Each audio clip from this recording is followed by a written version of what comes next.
worst for the event, but once again the competitors arrived in J-Bay to find near perfect 3 to 4 foot offshore waves. The repetition rounds for all divisions were surfed, and the fantastic conditions allowed the event to continue onto the third round of the open division, eliminating some of the contestants from the competition.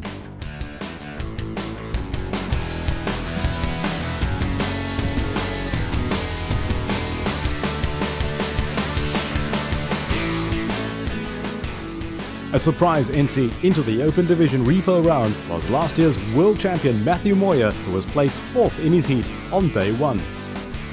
Making a comeback in his first competition since suffering a stroke in 2008, Matthew showed his expertise as a world-class longboarder and pulled out all the tricks and scored a perfect 10, putting him back into the lineup for the title. I had a bit of an accident at the beginning of the year, so it took me a lot of time to get back into surfing, and I never thought I would actually make it here. So this was going to be my first contest before I go overseas, because I just wanted to gauge how I was doing in surfing. And obviously when I paddled out for the heat, I wasn't really into it. I wasn't in sync with the ocean, and everything just didn't feel right. So luckily I got a second chance, and I've done well since then.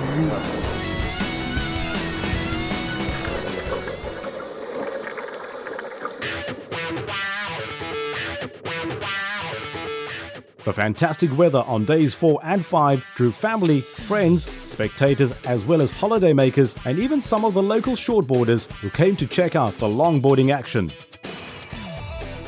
In recent times, longboard surfing has seen an increase in interest in each of these divisions. This was evident in the high standard of surfing throughout the event. The excellent conditions allowed all the preliminary hits to be surfed, leaving day 6 to be reserved for the finals.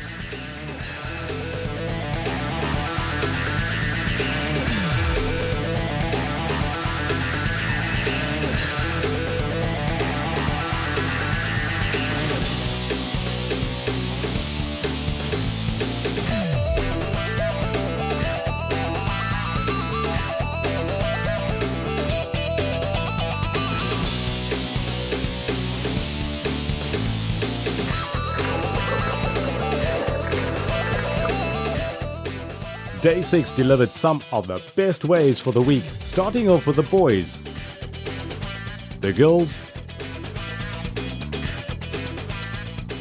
juniors, and Super Legend finals. There was also time to include an expression session where some of the top surfers were trying to win a prize for the best radical move.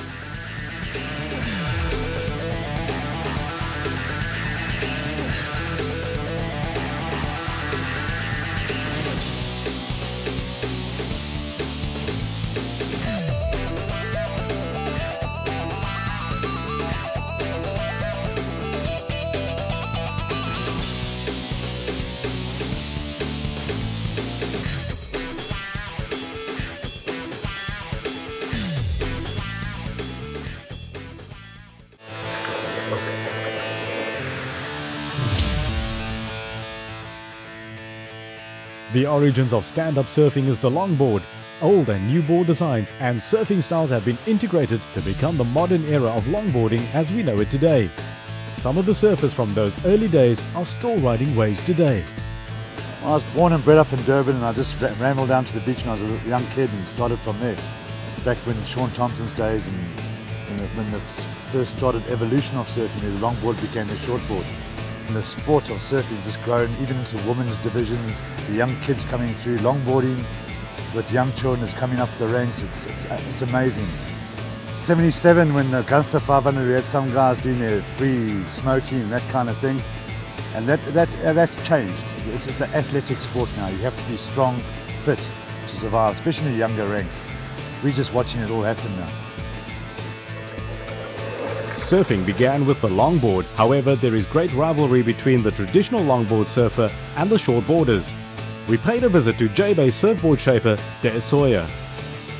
When I started, I was 12 and a bit, and I could hardly pick up the first board. I had an Australian Gordon and Woods, I think it was, and it had about 5 big pieces